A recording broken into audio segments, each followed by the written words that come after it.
Welcome to the Old Time Radio Westerns. I'm your host, Andrew Rhynes, and I'm excited to bring you another episode absolutely free. This episode is just one of over 80 episodes we release monthly. Each one is meticulously digitally restored and stored in the cloud, which comes at a considerable expense. To help cover these costs, you might hear some advertisements throughout this episode. While we retain the original commercials for historical authenticity, you may encounter modern ads. We promise to keep these ads to a minimum and try to place them where you would have originally heard them when they aired. If you prefer an ad-free experience, you can support us by becoming a member on our Patreon page. Go to otrwesterns.com/donate. Again, that's otrwesterns.com/donate for more information.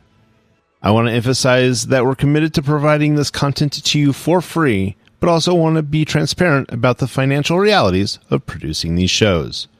As a reminder, if you're listening to this episode on a service you pay for, please know that they do not support this podcast in any way, and the ads will be in this episode. Now, let's get into this episode.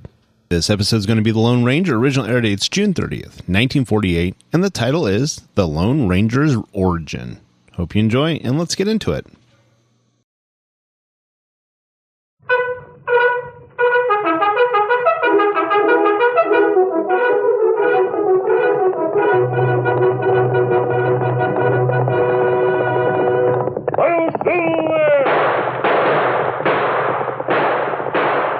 Up, fiery horse with the speed of light, a cloud of dust, and a hearty hi-yo, Silver, the Lone Ranger.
With his faithful Indian companion Tonto, the daring and resourceful masked rider of the plains led the fight for law and order in the early western United States. Nowhere in the pages of history can one find a greater champion of justice. Return with us now to those thrilling days of yesteryear. From out of the past come the thundering hoofbeats of the great horse Silver. The Lone Ranger rides again. Come on, Silver! Let's go, big fellow! Hi-yo, Silver! Away!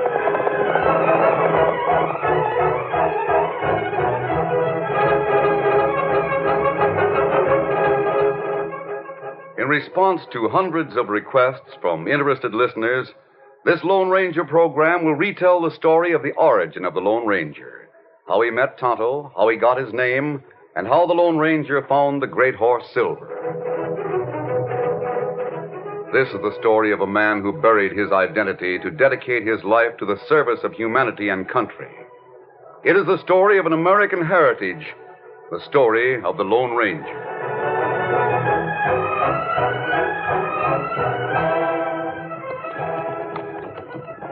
6 men guided their horses along a canyon floor toward the hideout of the Cavendish gang, the strongest, most ruthless gang in all the West. The 6 were undismayed by the heavy odds against them. They were Texas Rangers. Rein up, boys. Whoa, easy. Steady, fella. We'll wait here until the scout returns. You think it was a good idea to send Collins on ahead? It was Captain Reed's younger brother who asked the question. Are you sure you can trust Collins? We have no choice. We must trust him. We've got to know if Butch Cavendish has learned that we're heading for his hideout. Well, you're the captain. Forget that for a minute. I want to speak to you brother to brother. My wife and son are coming from the east. If something happens to me and you survive, well, I know you'll take care of Danny. You know I will. If I don't survive, I'm going to count on you to resign from the Rangers and work that silver mine we've staked out. Use my share to raise my son. Your nephew. Here comes the scout, Captain. What's the word, Collins? Good news, Captain Reed. It's all clear.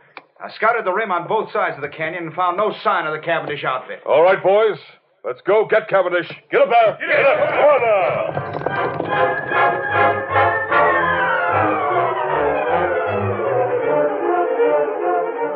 The guide named Collins remained behind as the Rangers moved in single file along the floor of the rock-strewn canyon. They didn't know that Collins had lied, that Butch Cavendish and his killers were waiting on the rim of the ravine. Now listen, we'll hold our fire until they're right below.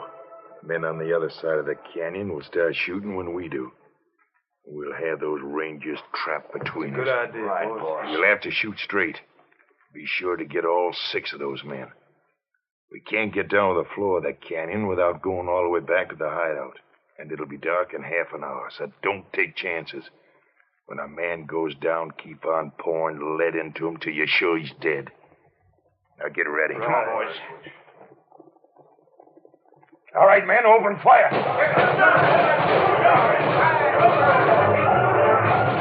Several hits were scored with the opening volley from the outlaw's guns, but none of the wounds was fatal. The 6 men swung from their saddles and spread out as they returned the fire from both sides of the canyon. They hugged the ground, taking advantage of the meager protection afforded by small rocks. Then one of the guns was silenced, but 5 returned the deadly fire from up above. Double-crossed. If any of us get out of this, we have a score to settle with that scout Collins. The captain and his brother fought side by side, while bullets from both sides of the canyon crashed into rocks close by. Jackson's just been hit. You're hit. It's all right. I can still fight. But you're wounded. Dan, I'll get that one. The dirty killer. Dan, how badly are you hit? Dan. How many left? 3 of us. I'm going. Then there'll be 2. You remember? Promise. My boy. Little Dan. As long as I live, I'll not forget that promise. The outlaws on the rim grew bolder when they saw that there was but one gun firing from the canyon floor. Then that gun, too, went silent.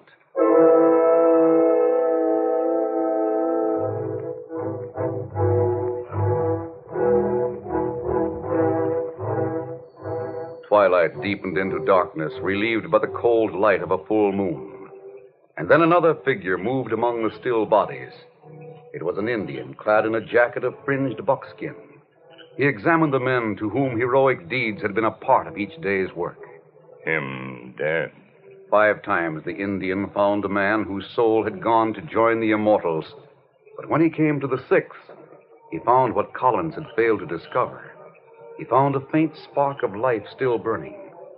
The Indian lifted this man tenderly in his strong arms and carried him away. The wounded man was taken to a nearby cave where the Indian bathed and dressed the wounds as best he could. Then he took a spade from one side of the cave and returned to the canyon, where he worked steadily until the dead men had been buried. Returning to the cavern, he sat watching, listening periodically to the faint beat of a gallant heart through the remaining hours of the night. Daybreak found that heartbeat stronger. But by nightfall, a new enemy assailed the ranger. The wounds became infective, and there was fever. The Indian called on all the lore he knew and went through 2 days and nights without rest in a valiant effort to combat the all-consuming fever that threatened to kill where outlaws' guns had failed.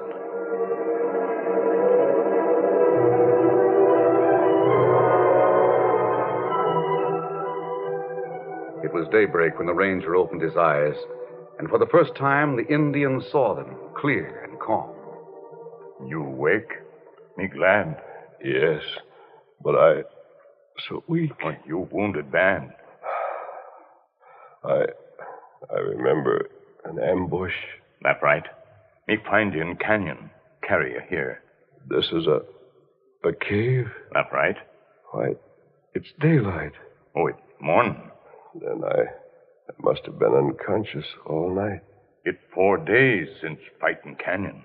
There's something familiar about you. Well, many year ago, when you only boy, you find Indian boy in trouble. You save life, Indian boy. Now I remember. Your name is Tonto. That right? It was you who found me, dressed my wound, saved my life. Ah. I remember what you called me years ago. You called me Kimosabe. That right? Kimosabe. It mean trusty scout. Tonto, there were 6 of us in that canyon. The others... what about the other rangers? Other rangers. All dead. Dead. Ah. One of them was my brother. You only one left. You, Lone Ranger. The Lone Ranger. The only one who knows about that gang. I'm going to get every one of those crooks. I'm going to carry on that war. For every one of the men who died, 100 crooks are going to feel the weight of justice. God willing, I'll make every criminal in the new frontier regret the day you found a dying ranger and nursed him back to life. As soon as I'm strong enough to carry guns, I'll be the Lone Ranger.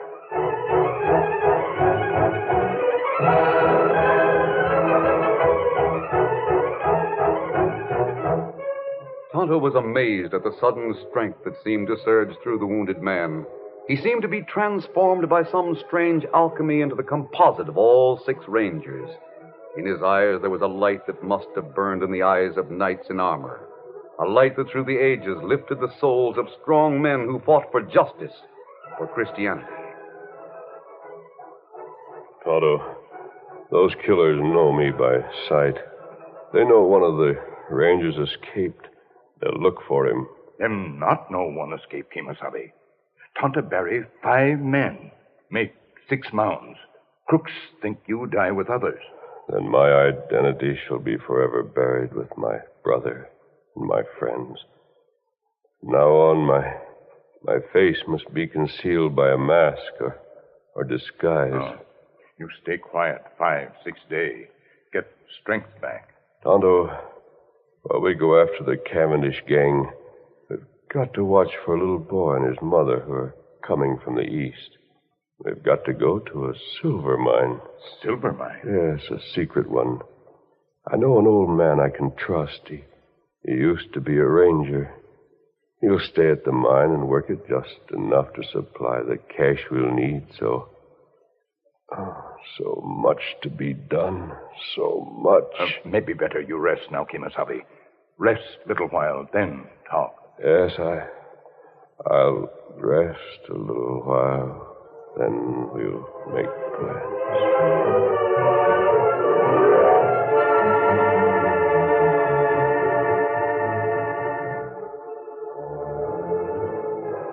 Several weeks had elapsed since the massacre in Bryant's Gap.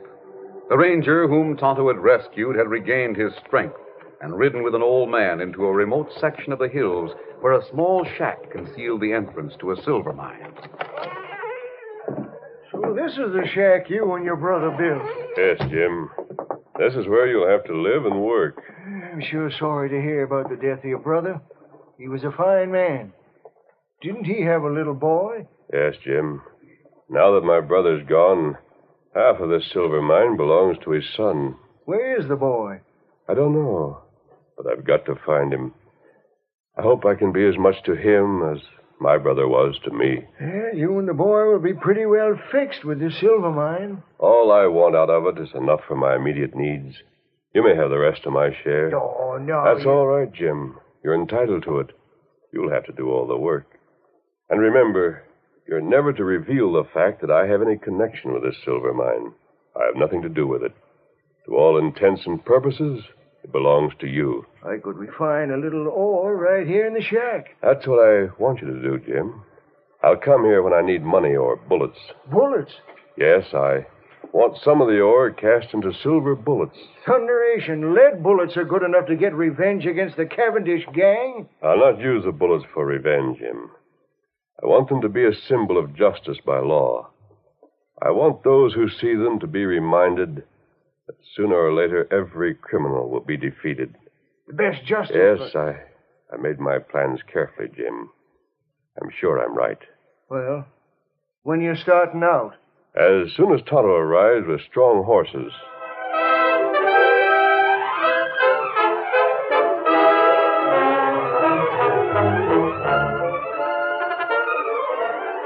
The curtain falls on the first act of our Lone Ranger story. Before the next exciting scenes, please permit us to pause for just a few moments.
Now to continue our story. During the next few days, the man who had become the Lone Ranger helped his old friend bring ore from the tunnel and refine it into purest silver, which was cast into bullets that studded a heavy gun belt. In the meantime, he made a mask to cover the upper portion of his face. Then Tonto returned with strong horses and bad news. Indians, an outlaw gang, make raid on wagon train from east. All wagons burned and all people killed. Tonto, my brother's wife and son were coming from the east on a wagon train. I wonder if it's the one that... Me pine trunk all burned. A trunk? Ah. Copper plate on trunk. Me bring it here. Show you. Their name on plate. Read. My brother's trunk. Tonto, does anyone know if there was a little boy in that caravan? Me not know. I wonder if we'll ever know. I expect you'll be starting out tomorrow. No, not tomorrow, Jim. We're starting out right now. We have a lot to do. Hit the saddle, Tonto. I'll keep an eye on things here. Keep a supply of silver bullets on hand. They'll be ready. We'll be back. Come on, Tonto. Steady. Easy, Tonto. Goodbye, Jim. Goodbye. Good luck to you. Thanks. Get up there. Come on, fella. Good luck, Lone Ranger.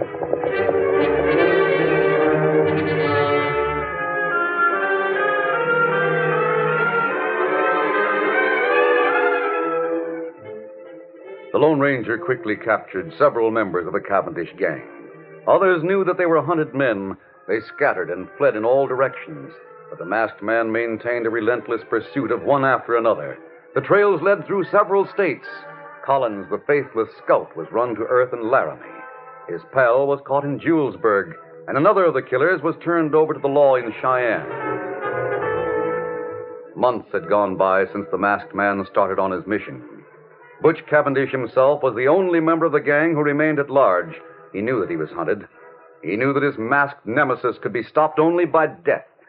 On one occasion, the Lone Ranger had come close, but Cavendish owned the faster horse. He got away, but his escape was only temporary. With Tonto at his side, the masked man pressed on until the trail was new and sharp. We're close to Cavendish now, Kimasabi. Yes, Tonto. Be Can't be far ahead. Him outrun us last time. Maybe better we shoot on sight. No, I want to take him alive. Look out! Steady there, steady, boy. Over there. Killer in ambush. Him right way. He shot my horse, Tonto. Get after him. Get him up, feller!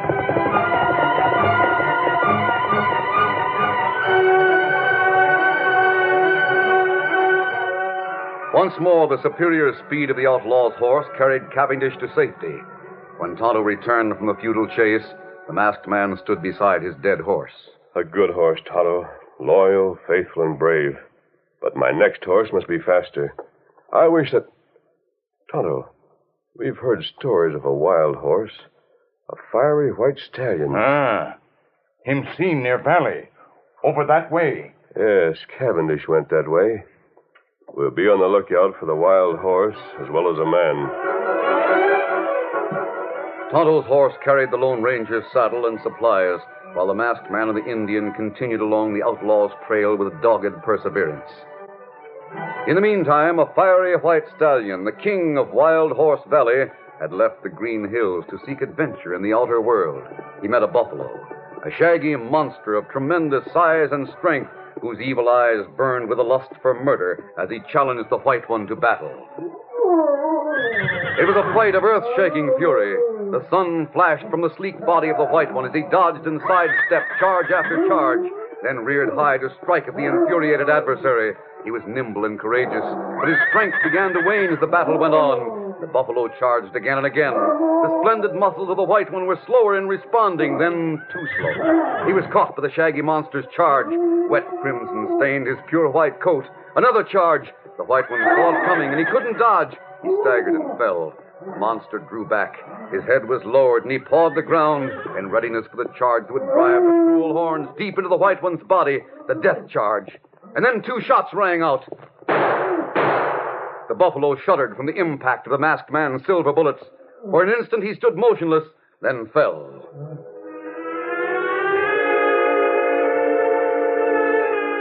Cruelly battered and bruised, the white stallion lay quietly, but his soft eyes watched every move as the Lone Ranger bathed his wounds and wiped the dust from his delicate nostrils with a damp cloth. For a long time he rested, then scrambled to his feet. Me get rope. Him run away. No, wait, Tonto. But him go. Let him go. I like that horse more than anything in the world. But he deserves his freedom. He fought for it. Him stop. Yes, he's turned. He's looking at us. See how white he is? Him silver white. Silver. That would be a name for him. Here, Silver. Him plenty wild.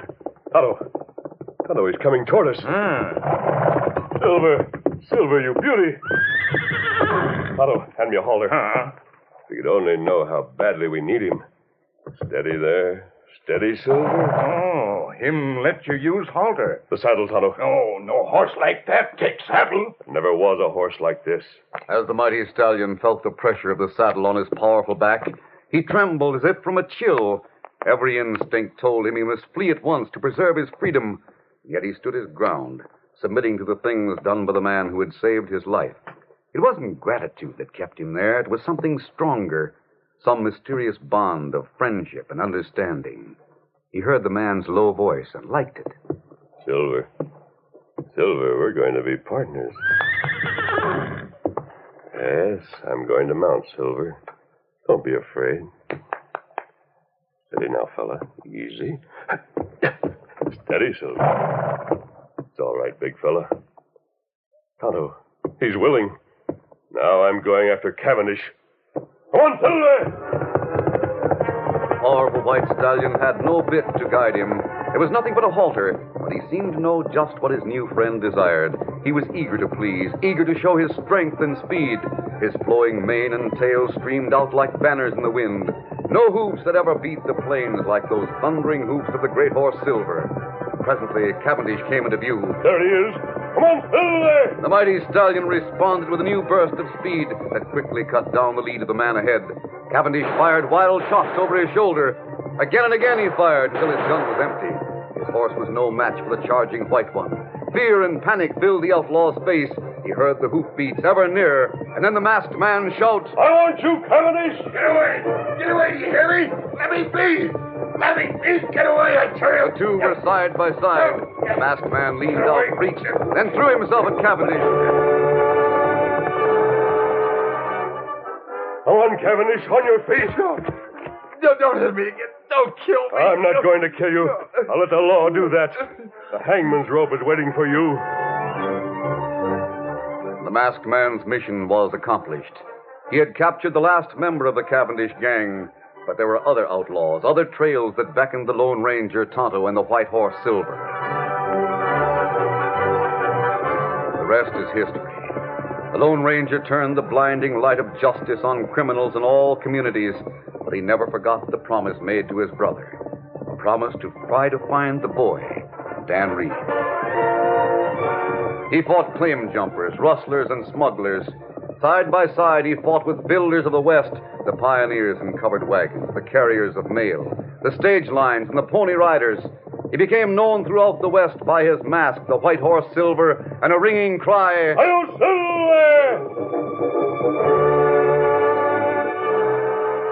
His adventures took him to the high border country, where he fought and conquered men who sought to rob an old lady and her adopted grandson. It must have been fate that guided him there and took him to the side of the woman's deathbed, where he learned about the 14-year-old boy whom she had found as a baby, the only survivor of an Indian attack. She handed him a locket that had been about the baby's neck. The Lone Ranger found Dan Reed sitting on the steps of the little white house. Do you mind if I sit beside you, Dan? No, sir. Thanks. Your grandmother was a wonderful woman. She sure was. Before she died, she told me all about you. How she had found you as a baby. That's right. I wasn't a real grandson. I was just adopted. My right name is Dan Reed. Yes, I know. I saw the pictures of your mother and father in this locket. Dad was a ranger, a captain. Yes, I was with him when he was killed. In fact, I promised him I'd try to find you. You did? Dan, how would you like to go with me? You mean travel with you all the time? Yes. Oh, golly, I can't think of anyone I'd rather be with. But why are you doing this for me? Because, Dan, your father was my brother. I'll tell you about him and what he left you. Your father was one of the men among whom uncommon valor was a common virtue. Those men have handed down a great heritage, which you and others like you must protect and preserve. It's the heritage of every American. The right to live as free people in a land where there is true equality of opportunity. But it is your duty to be eternally vigilant, prepared at all times to fight those who dare to challenge our way of life. And you must build. It is your duty to make of this a greater nation, to build homes and farms and villages, mills, factories, and great cities.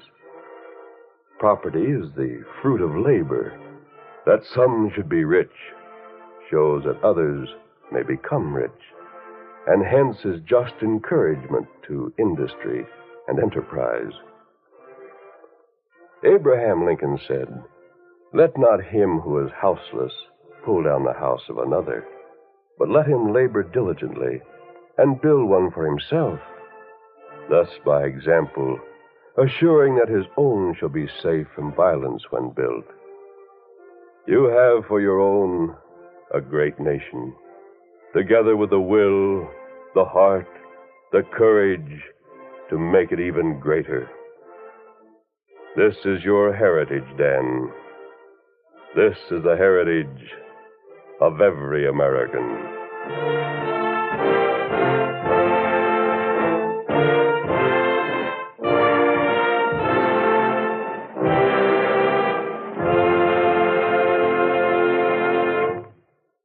And that is the message of the Lone Ranger.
This is a George W. Trendle production directed by Charles D. Livingston.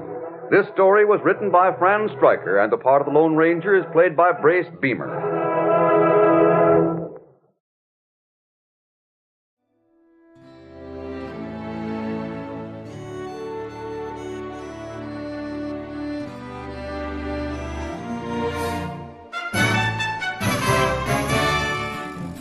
This has been a presentation of OTRWesterns.com, and we hope you enjoyed.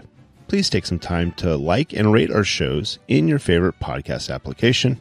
Follow us on Facebook by going to OTRWesterns.com/Facebook. Subscribe to our YouTube channel by going to OTRWesterns.com/YouTube. And send us an email, podcast@OTRWesterns.com. You can call and leave us a voicemail, 707-986-8739. This episode is copyright under the Attribution Non-Commercial Share-alike copyright. For more information, go to OTRWesterns.com/copyright. Have a great day, and thanks for listening.